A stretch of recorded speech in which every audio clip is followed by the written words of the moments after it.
information to flow freely and serve as the basis for decision-making by both governments and citizens. Access to information is extremely critical at such times when important decisions are being made about people's lives, their livelihoods, and their rights. And around the world, people have found it hard to access accurate information to protect themselves against the virus, and also access information in languages and formats that they are familiar with. We also know that vulnerable and underprivileged groups have not been adequately reached by information, and the spread of misinformation in many of our regions has become a pandemic of its own. So as we observe this day for universal access to information, we are joined by 3 newsrooms that are addressing these issues of information creation and access on a daily basis, and are bringing diverse and vibrant voices into the process of information creation. We have here 3 dynamic, inspiring, and absolutely amazing women who are leading the work of newsrooms in Brazil, Egypt, and India. These newsrooms are uncovering stories of public interest, holding power to account, and providing access to information to local and underserved communities. It's my pleasure to introduce our first speaker, Maria Vitoria Ramos. She's the co-founder and CEO of Fiquem Sabendo, which is an independent media startup in Brazil that is keeping the powerful accountable. Maria is also a Chicas Poderosas ambassador. Chicas Poderosas is a global community that promotes women's leadership and generates knowledge to shape the future of media. They are also our Check Global partners in Latin America. Maria was a human rights reporter for Ponte Jornalismo, exposing violations of human rights by the police and armed forces in Brazil. She's also the author of Indigentes, an investigative book about the system that keeps families looking for supposedly missing people for years when they have actually been buried by the government. Thank you for joining us, Maria.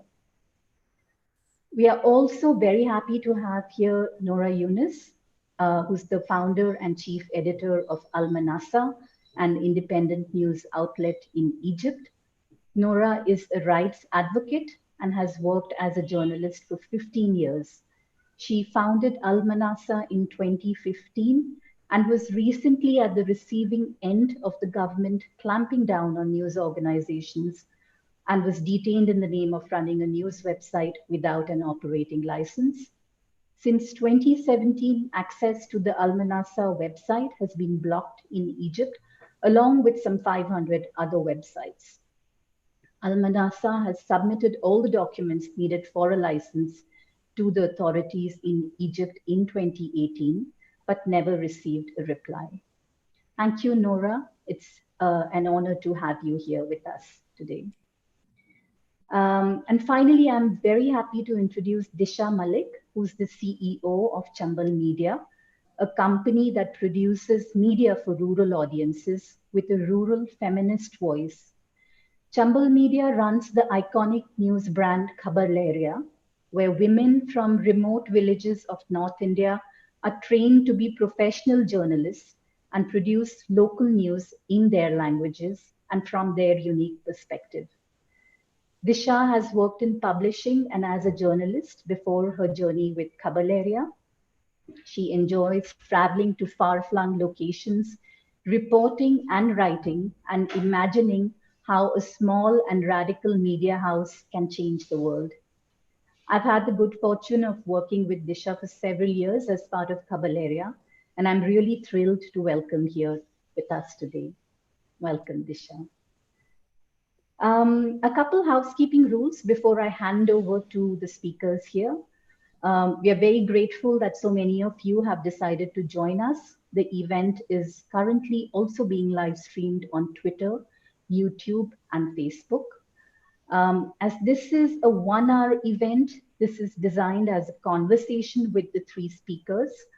We had sent a call out for questions and many of you have responded. Many thanks for sending your questions. I will be asking these questions on your behalf, but we also encourage you to use the Q&A option to post any comments or questions you have, and we will do our best to include them at the end if time allows. We are recording the event and will make a copy available online in the next few days. So please keep an eye out for it if you'd like to share it with folks who couldn't attend the event today. And finally, we are all taking calls from home. We are all figuring it out. There are often hiccups during live events. And while we are very well prepared, please know that if something goes wrong, we'll fix it very quickly. Without further ado, I'd like to hand over the stage or the screen to our panelists here. And I'd like to start by asking them a question about how they keep relevant information and news that matters on the agenda when today we see so much polarized news, clickbait journalism, sensationalist content that is being thrown at audiences to draw attention. So I'd like to start by posing this question to Maria. Maria, would you like to go? Yes, of course. First, thank you very much for the invitation. It's an honor and a pleasure to be with these amazing women doing very important work in India and Egypt.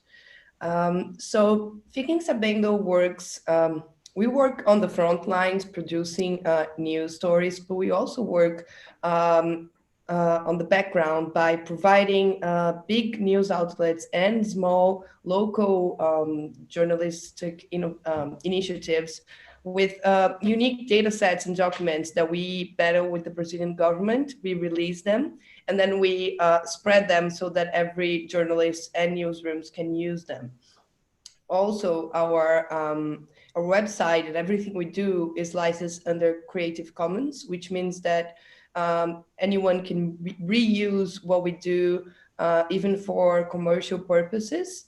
And that way, I mean, by providing original and unique data sets that the big newsrooms are interested in, we're able to influence them a little bit on the agenda of social issues and human rights that we find important. Also, by helping to educate and support journalists on how to use open data and how to use the transparency tools to produce news stories. We're also trying to help the news ecosystem be less sensational and more based on evidence and documents and data sets. Disha, would you like to add to this? Because what Maria said is also very true of what is happening in India. In terms of mainstream media focusing a lot on issues that may not be very relevant. So, focusing a lot on Bollywood or not really focusing on what is happening with farmers, etc. So how does Khabar Lahariya manage to keep relevant news on the agenda in this context? Yeah, I think that I resonate a lot with what Maria said, that their model is. I think that what have been the two pillars of Khabar Lahariya editorially has been feminist content and a feminist perspective, which maybe we can talk about later. But I think an important and relevant kind of pillar is local reportage. And when we started Khabar Lahariya 18 or 19 years ago, even then mainstream media was covering politically important or sensationalist news, and they still are. The formats of media and the kinds of infrastructure available to media has changed, but essentially the content has not changed, even though there are a lot more local media platforms producing news, but they still don't really prioritize very hyper-local content and everyday stories of everyday people in small towns and villages, in geographies which are away from centers of power.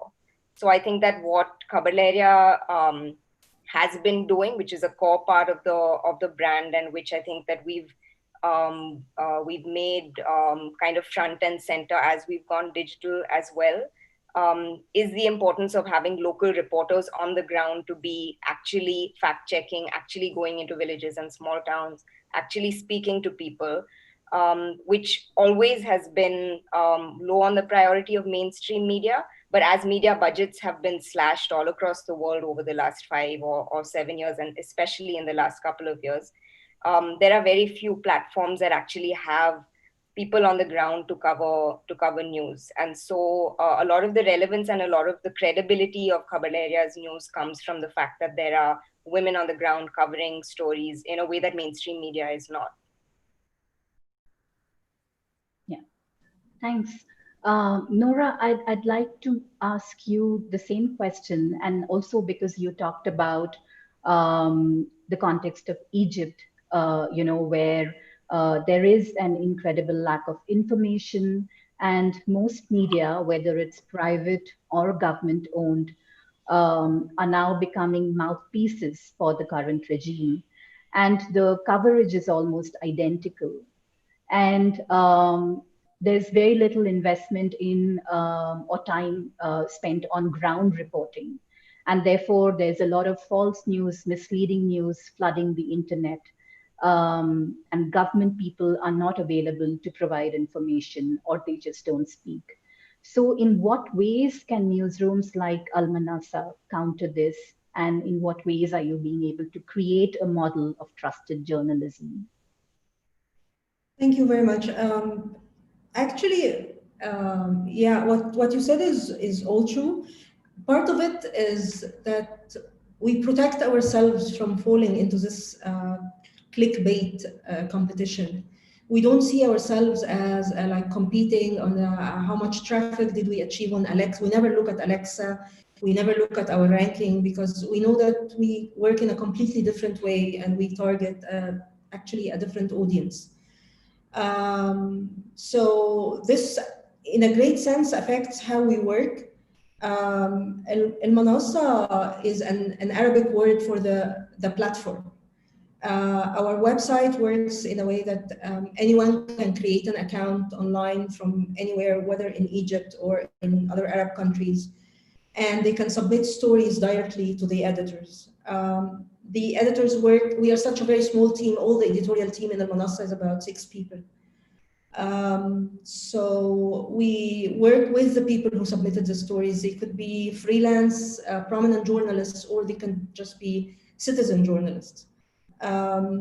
So you can look at Manassa as medium plus a training component, happening all digitally and in Arabic, of course. I think this model protects us from having first-hand information from the contributors from one side, and also that the readers are potential writers in Manassa, and they contribute with us in they produce almost 50% of the content we publish. In this model, we publish very few stories. We publish like 3 stories per day plus 2 news bulletins. So in no way we are competing with the mainstream media producing loads of nonsense every day and gaining so many clicks. But we try to make our work like more relevant, verified. I'd like to call it slow cooked. Like the pieces take time to mature and be published. And we are very connected to the community of writers and contributors, our citizen journalists, our core team of reporters. And we think that this digital nature, that we don't have to meet in the office, they don't have to work with us in the newsroom, this kind of gave us a little bit of a leverage over the control over the streets, because a journalist is not welcomed in Cairo streets anymore. If you just pull out your mobile phone and try to take a picture, there is always hostility. So the way we do it through the local community, through the people in their different places and their different spots, is actually more fresh and much better access, I think.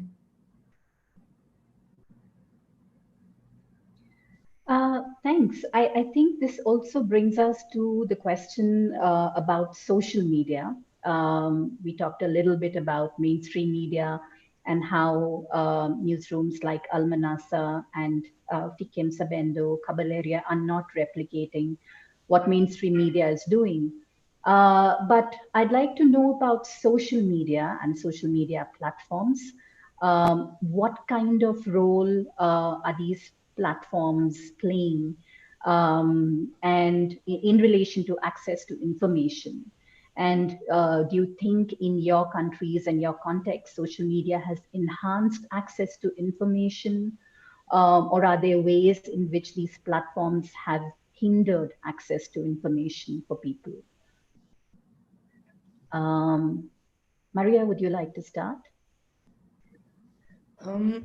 Sure. Well, of course, it's a very complex subject. So if we would look from a bigger picture, I think social media has a structural problem where it drives from the chaos, and it pushes people away from quality information and a bit towards misinformation in the general. But here in Brazil, the two times that Bolsonaro tried to cut back on access to information in January of this year and January of last year, access to information law became a trending topic on Twitter. And I think that was important to show that the Brazilian people had already interjected the idea and the importance of an access to information law that functions. And also it pushes big news organizations to talk about the issue, as they did even more this year.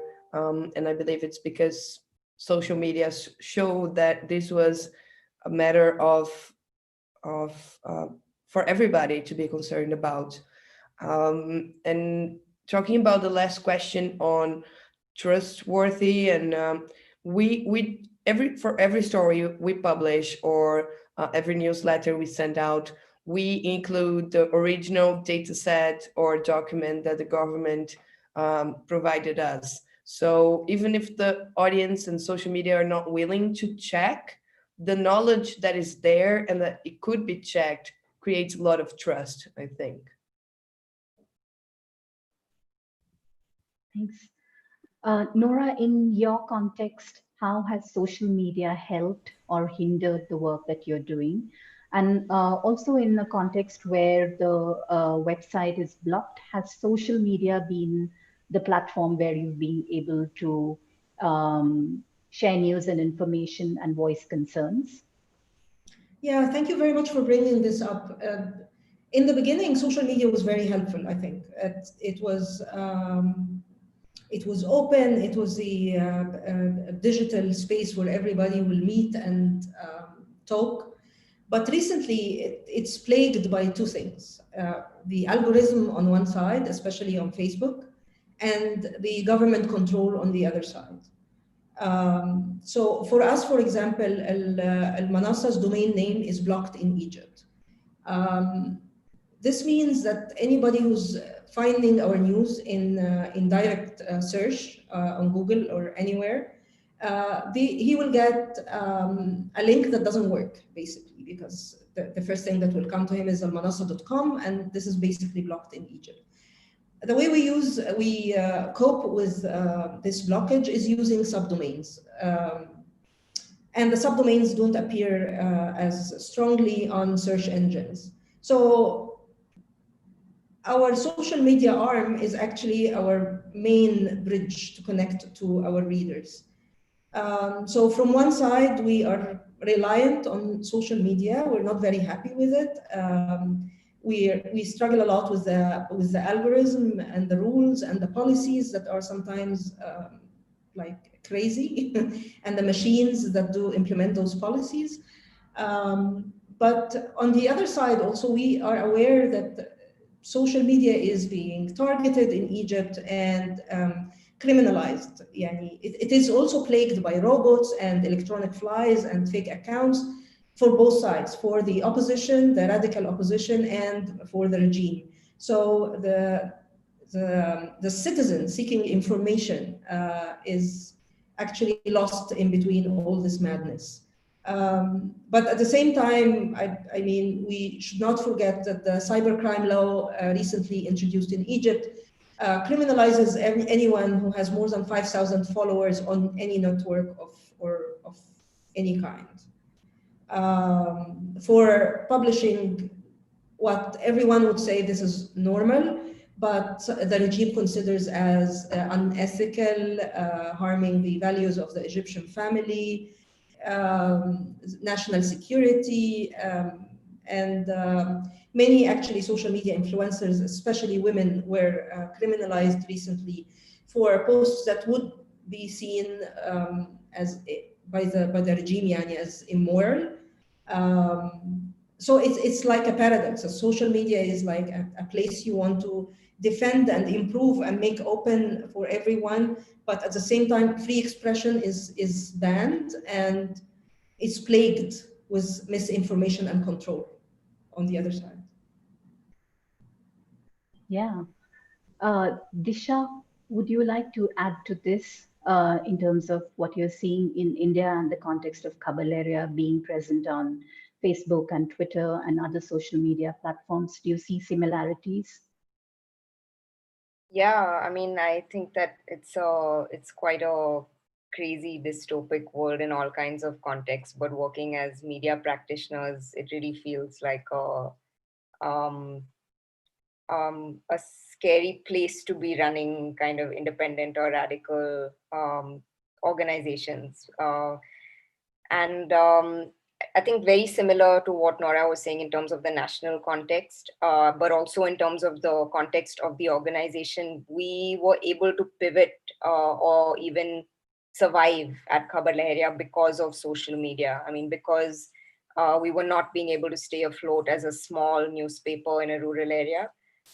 Because the costs of printing and distribution just became unaffordable for us as they did for many other publications across the world. So social media 3 or 4 years ago, I mean, we were able to look at data and analytics in our geographies, which were very poor, remote, underdeveloped geographies, but they still had a large percentage of communities who were accessing information via Facebook at that point. And we were able to take the gamble that that number was going to increase quite fast in rural India, especially, and in local languages, especially. And so we made the quite risky kind of shift for a local language independent platform to go entirely digital. And it's been extremely exciting, and it's opened up opportunities at every point. So every platform that we start publishing on introduces us to a new audience. I mean, we always had a very loyal local audience that we could see and that we knew really well. But now we were introduced to a hyperlocal audience that we couldn't see, that was intangible. But a lot of marginalized communities, a lot of communities who did not have access to newspapers had access to information via social media. The literacy barrier was also kind of tackled because we were producing more audiovisual content. We were experimenting with different kinds of formats. And so the engagement has grown, both traffic and engagement has grown, like I'm sure it has for Nora and Maria, so quickly in the past 3 or 4 years. And so it's been possible to envision a future, and a radical future, in the dystopic kind of world that we're living in because of social media. And at the same time, I think that for the journalists at Khabar Lahariya, who are women that come from semi-literate, neo-literate, some of them have not had the opportunity to go to formal school, definitely not study journalism. For them to be established as reputed kind of reporters in rural India, that also has been kind of contributed to because of social media. They all have kind of very loyal followings on social media, which they would not have had as print reporters. So the opportunities have been huge. I also think that we have always at Khabar Lahariya been, and I wanted to talk about this more later as well, we've been quite wary of where we are on the alternative versus mainstream. Where do we stand as a media house? Are we alternative or are we mainstream? Because we have wanted to establish ourselves as a local news channel that is watched by everybody in that geography, not just by people from some ideology or only by women. And so having a wide kind of a low cost way of reaching a wide audience has been really important. And at the same time, I think that now, especially over the last 6 months to 12 months, we've seen drastic, an increase in engagement, but a drastic dip in the traffic on our platform. And we know that this is because of technologies and algorithms that are not very supportive to the kind of oppositional or confrontational opinion that we might be putting out. Whereas previously we were only doing reportage, and we were doing very targeted hyperlocal reportage. And so it wasn't really getting as much resistance as it now is. And so we're also being blocked in terms of growth on our platform and on social media. So yeah, it's a double-edged sword. It's what makes the business and what makes the ambition grow, and it also is what makes us kind of, every morning when we step out into the field is a risk, and it's because we are so visible because of social media. Disha, since you're on this subject, I'd like to continue with you and ask you this question about running profitable and feminist businesses. And Khabar Lahariya and Chambal Media are trying to do this while navigating state control, bureaucratic machinery, in a context where funding is shrinking. And I'm sure Fiquem Sabendo and Manassa also have similar challenges. So what kind of support or interventions do you think are required to mitigate these challenges?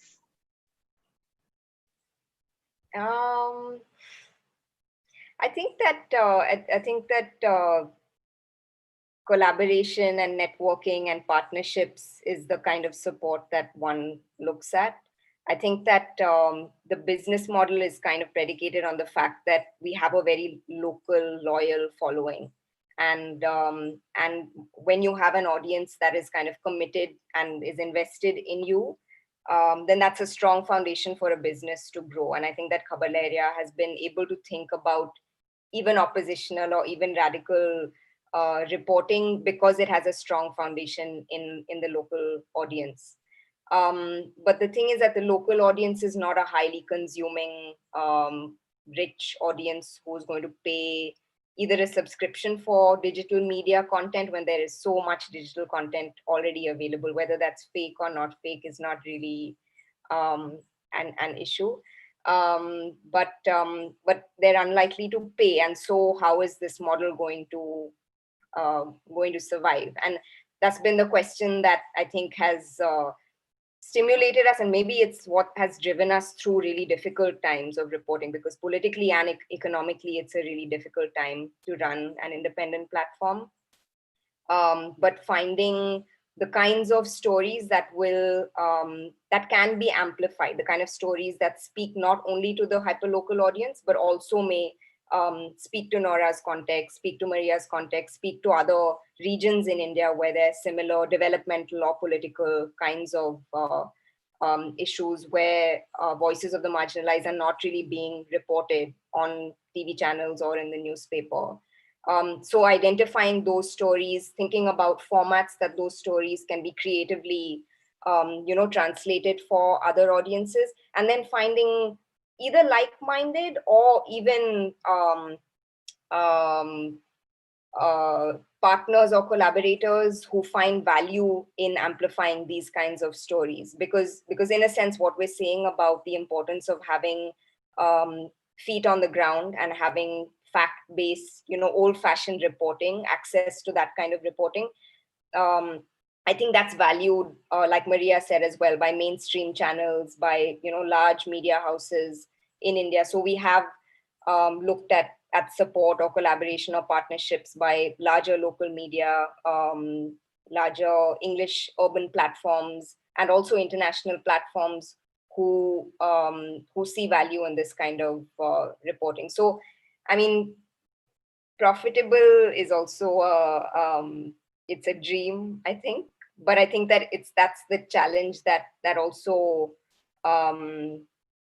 keeps us going to the field every day, and the possibility that maybe this kind of model, if it's important for this audience, this small hyperlocal audience, is also important for rural communities or communities who are off the grid all across India or all across the world. And so, you know, the hope is that we get support to do this across the world, to have this kind of model established across the world.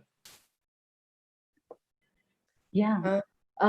Nora, do you see, sorry, Maria, are you going to add to this? Because Disha talked about collaborations and building networks. Are those issues that you also discuss at Fiquem Sabendo, and or are there also other kinds of interventions that you think are necessary for organizations like yours to keep going? Thank you. I'm sorry, Nora. I thought I would make it more dynamic and jump in, but next time I'll wait for my time. So I think for us, a game changer was the new Ventures Lab Accelerator we had for 20 weeks at the beginning of last year. It's an accelerator for women in leadership run by Chicas Poderosas. And it was essential for me to make the shift from being a journalist, a reporter just coming out from university, to being the leader of an organization that was doing important work. So I think these programs of mentorships and accelerator programs are very important, especially, I don't know how it is in your countries, but here in Latin America, I see they make a huge difference on the amount and the quality of independent organizations that we are having more and more every year. And like Disha said, networking, I would even go farther to say an international community. Helping us connect with international community is very important, because it amplifies our voices, even if in our own countries. I don't know if you find that true, but many times when you have international approval, it makes it more credible in your own country, and it gives you some sort of protection against retaliation and some personal exposure. And it helps us get funding away from our country, which many times are changing drastically, very, very quickly. And so having some international funding is it's very important to be able to be consistent and not be dragged on by the national scenarios. And I would say something we have not had, but I think it would be a huge difference, is legal support and professional help to apply for grants, because usually grants have a really long process, very hard, and I think most people here are not used to it, and that would really help. And of course, we need the money to be funded and be able to do work, hire more people, train more people, and maybe those people will go on to have their own platforms later. Yeah. Nora, would you like to also add to this? I don't know, like about the business model and stuff, it has been very difficult for us to, I mean, we had great plans, really, very great innovative plans. But to build a business model around a product that's not always accessible because the website is blocked is difficult. I think it's a big step, and we are trying to stay inspired and find out ways to live with that, and we keep experimenting with different things. I think the main support we have is from our readers and contributing journalists. especially our reader base abroad, because many Egyptians, there's been a lot of brain drain in Egypt, and many bright minds left the country between 2014 until now. So we also have a strong reader base and contributors abroad. We partner with like-minded organizations in the Arab region. And we think this is our greatest support, basically, the readers and the similar-minded media outlets. بس يعني overall, it's like a desert here. Like, there are only us and a couple of other independent media left. The rest has shut down. So we try to have this networking and support, but we are already very few. So we network, yes, but it's not enough because we're not that many, I mean. Yeah, hopefully there'll be many networks and many organizations like yours in Egypt and in other emerging economies. We have questions from people who are participating today, and also people have sent their questions in advance.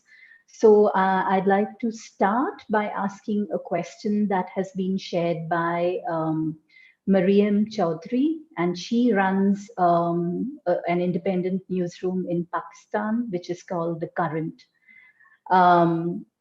And her question is, do you feel that women in journalism have increased in numbers? This is because, and this is also why more women are starting and leading more startups and newsrooms. Or do you think that the existing women in journalism are pushing forward, innovating, and taking initiative a lot more than before? Feel free to respond to this, any one of you. It's a question for all of you. Yeah, Nora. I think that, at least in Egypt, I haven't seen women taking leading roles in mainstream media organizations.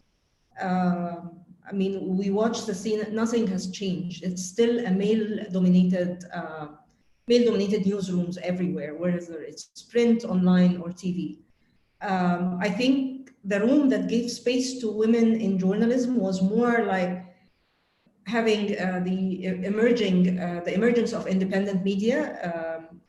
Yes, it's shrinking at the moment, but it was a lot at some point. It was much more at some point, and then we were able to see women taking leading roles.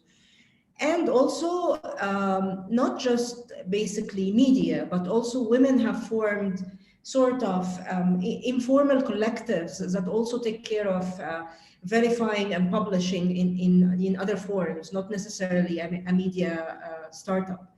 So I think those open spaces and alternative spaces gave more voice to women. And I think it's very difficult to judge in terms of numbers. I mean, there would be no base on judging in terms of numbers, at least in the Egyptian case, I see. But I could say that women can flourish outside the mainstream media setup.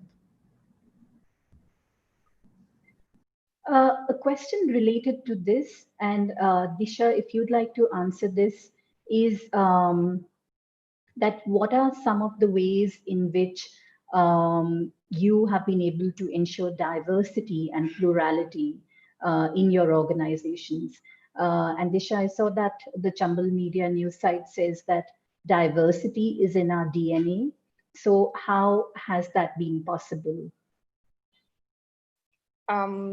Yeah, thanks, Shalini. I was going to add to what Nora said, that I don't think that the numbers of women have increased that much. I think that even the opportunities that are afforded by digital media platforms, independent digital media platforms, do in some sense replicate existing structures of power. And so they are normally owned by men, upper caste and upper class men who come from certain backgrounds.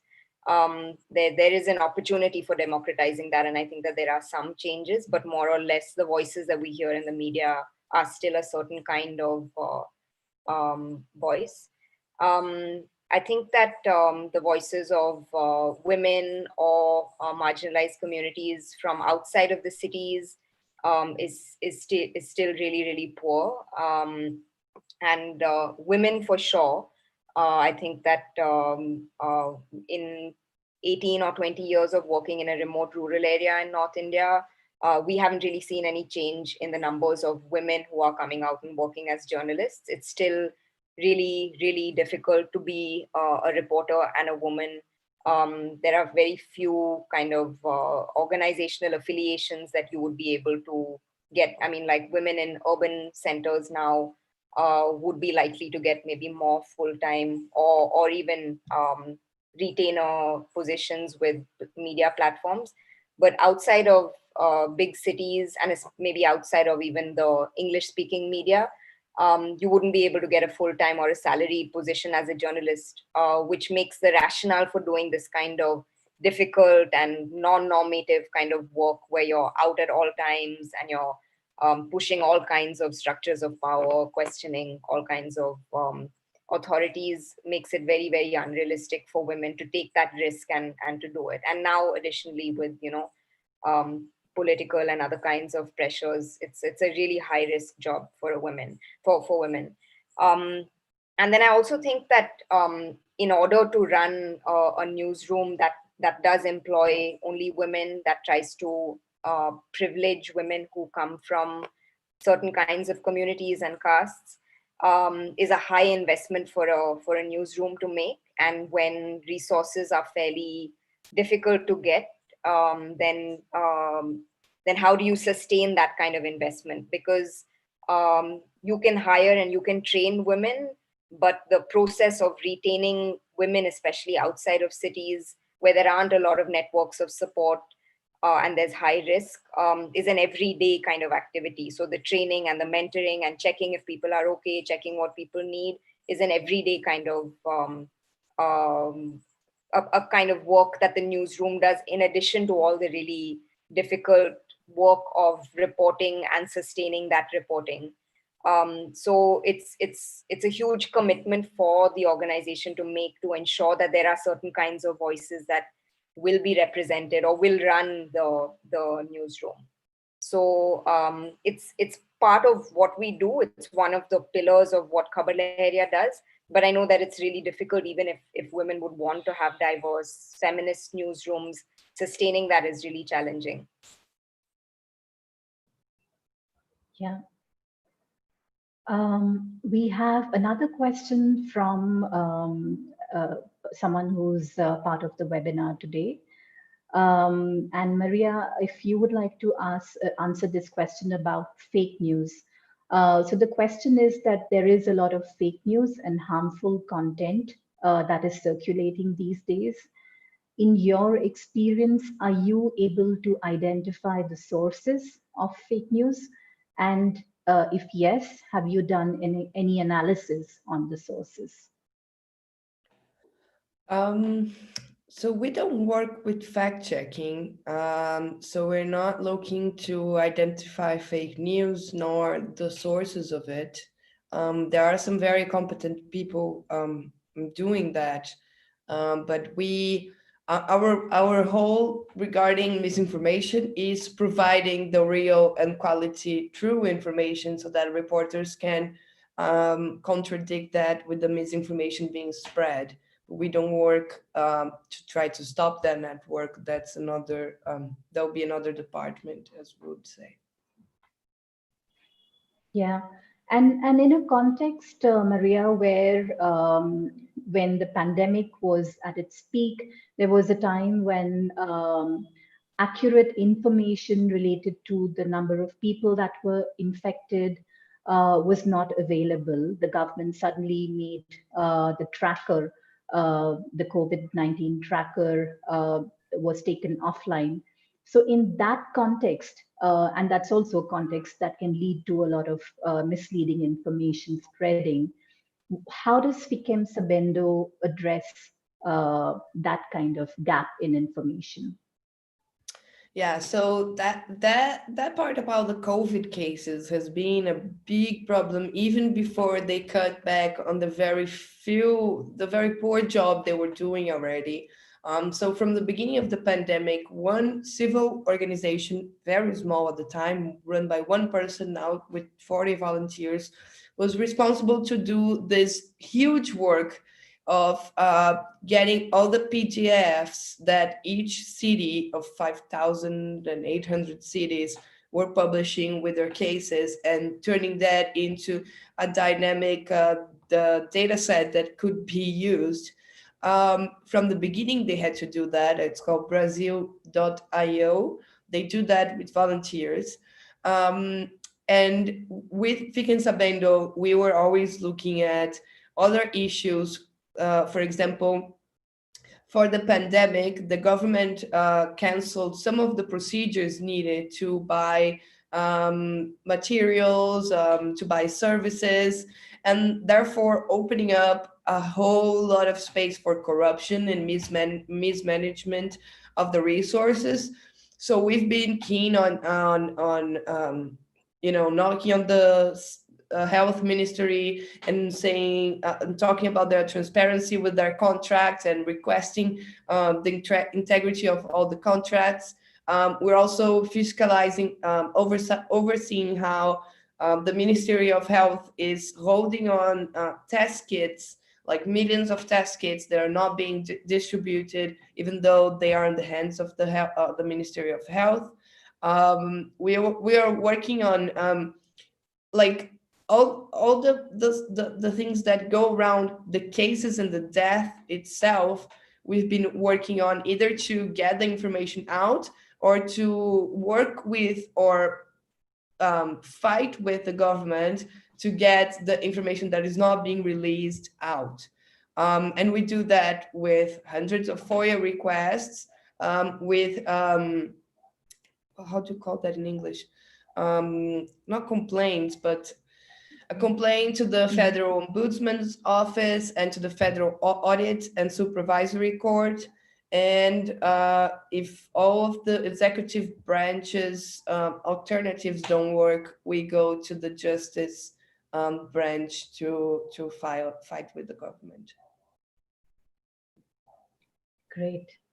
Nora, we have one question for you from a participant here, which is that Lina Atala of Manassa was named one of Time's 100 most influential people this year. She's doing absolutely fantastic work despite heavy censorship in Egypt. How do women in Egypt manage it, push forward in an overall conservative society and still manage to do such cool things? Yeah, Lina is absolutely fabulous. I have also known Lina for more than 10 years now. We've had the pleasure to work together at some point in our lives. Lina is truly amazing. She carries her daily burden and work with a smile and a certain sense of lightness, like everything will pass. I think Lina and other journalists who are working under these conditions are able to survive because of the direct, the usness, the support from the, in Lina's case, for example, I would say it's the Meedan team. Lina is the editor-in-chief of Meedan organization. So I think it's the team, first of all, that gives the first level of support and survival. Because every day you make decisions that will not only affect the person, but will affect the whole organization. And the bigger the organization, the more important the collectiveness and the usness becomes. One wrong decision will jeopardize a lot. So it's a daily sensitive job of mitigating the risks, assessing everything, keeping the spirit of the team, and staying hopeful, finding inspiration, staying creative while everyone is together. So I think it's mainly the team you work with and then the readers' support, because we are not recognized in this in this country. We are criminalized by law. Our existence is criminalized in so many legal fishy ways, but anyways. So I think it's the readers also support that makes you continue and go on. This is where you get the motivation to stay there. So I think it's a support of the team, the readers, and after all, the families of the journalists, whether female first and then also the male colleagues as well.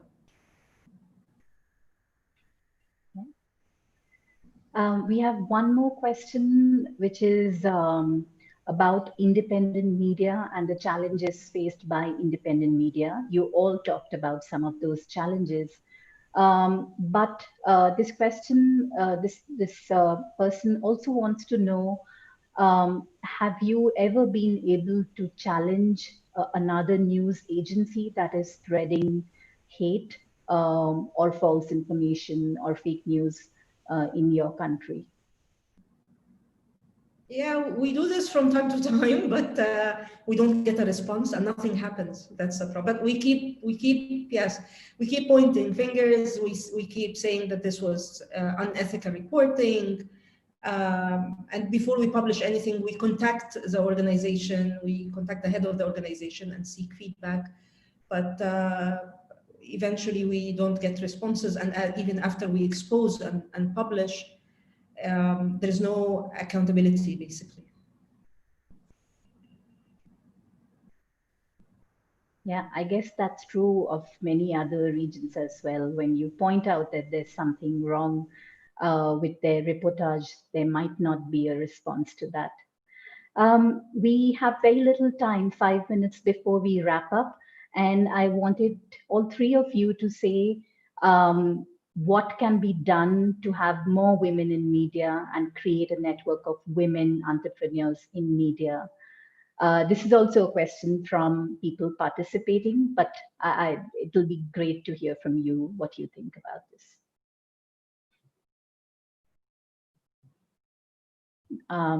Maria, would you like to start? Sure. So first, let me just say, Nora, it's very heartbreaking to hear all the difficulties you have, and it's very inspiring to see how brave and never tired you guys are, because, whoa. So for female journalists, I think it's what I talked about on the importance of creating a space, providing a time and the necessary money for for female journalists to be able to stop and do the shift, learn the necessary skills to run a business or a non-profit organization. Because it's very different. I don't do any reporting anymore, which are all the skills I've learned through university or the few years I have. I had to learn a lot more and more varied skills to be able to, run the legal part, the financial part, planning, business model, asking for money, pitching. It's so many things that we have to learn, and it's virtually impossible to start a business if you don't have the money to have that time. We in Fiquem Sabendo, we had to work unpaid for almost 2 years until we got our first functioning year with enough profit but enough money to pay for our salaries. That means, who can do that? Very few people can work unpaid for even a month. And usually new initiatives take a few months or years until you can balance the money coming in and out. And I think, more than the training is the training with the funding, so that you're not just getting the people that could do it already, and also legal support to set up an organization. I think if people could just help women with that first part, that would help a lot for women to take that leap of faith that is necessary to become an entrepreneur. I don't know what to say. Yeah. Thanks. Disha, Nora, do you want to make some last comments, add to this?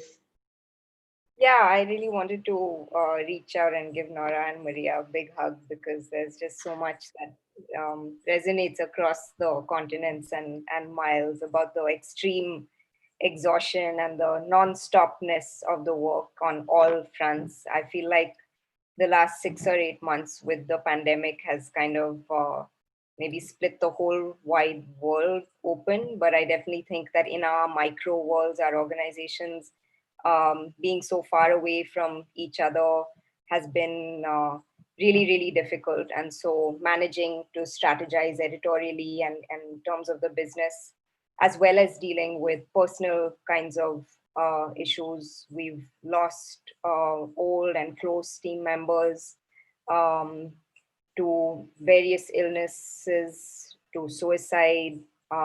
We've had to hold the team together remotely, a team which is become accustomed to technology, but has never dealt with these kinds of situations on technology. We've always been very, very hands-on in terms of training, in terms of mentoring. And this has just been a very strange and very difficult kind of experience. And I think that even though the infrastructure and the connectivity that we have available is making it more possible for more and more people to come into media, and maybe even women, although women from small towns and rural areas, maybe that's a far way away. I think that the parallel kind of investment or interest in terms of funders and investors, in terms of media houses, valuing the experiences of women on the margins is really important if these business models have to survive, because that style of reporting, that experience that this reporting is putting out into the public domain needs to be valued by people across. And I think that in addition to more reporters, there needs to be more editors, more funders who are women, who can shift the way that these business models work. So to be able to recognize a very different kind of model and see that could be successful or that could be profitable. So I think that change needs to happen at many different levels, and maybe this time has made us see that in a way that it's making it obvious across the world. Thanks, Disha. Nora, any last comment from you? I'm really honored to be here, Shalini, and thank you, Dima. And I wish this was in person, Maria and Disha. But this has been a window on the world, I think, to be able to connect with you. I really have nothing more to add. I think that, yes, maybe women did not grow in numbers exponentially, in journalism, but I think we have grown more resilient. The past years have been very tough, but the fact of survival, that we are still here today, there are still women working in different organizations today and struggling, whether inside or outside an organization, doing an initiative or a collective or even a hub or something online. I think everyone who is continuing has been very resilient, and at the same time, the presence of someone kind of inspires the others as well. So I don't know about the future. I don't know what is needed. It's quite foggy at the moment, but I know that it's a great achievement that we are still here and we can still help each other, and that we're still open to trust and to help and to stretch a hand. Thank you, Nora. Thank you so much, Disha, Maria, and Nora. for your time with us today. It's been a huge pleasure and honor to have you at our Check Global event. You've also raised extremely important and relevant points that resonate with the work that Meedan and Check Global focus on. So more power to your work in India, Egypt, and Brazil. And we look forward to continuing the conversation with you. A big thank you to all of you who've joined us in this conversation. Many of you are our Check Global partners. Many of you are people that we've known who've supported us. And many of you are new people. So please do get in touch with us if you'd like to know more about what we are doing. And thank you, everyone. Please stay safe, take good care of yourselves and your loved ones. Thank you. Thank you. Thanks, Shalini. Thank you, everyone. It was a pleasure.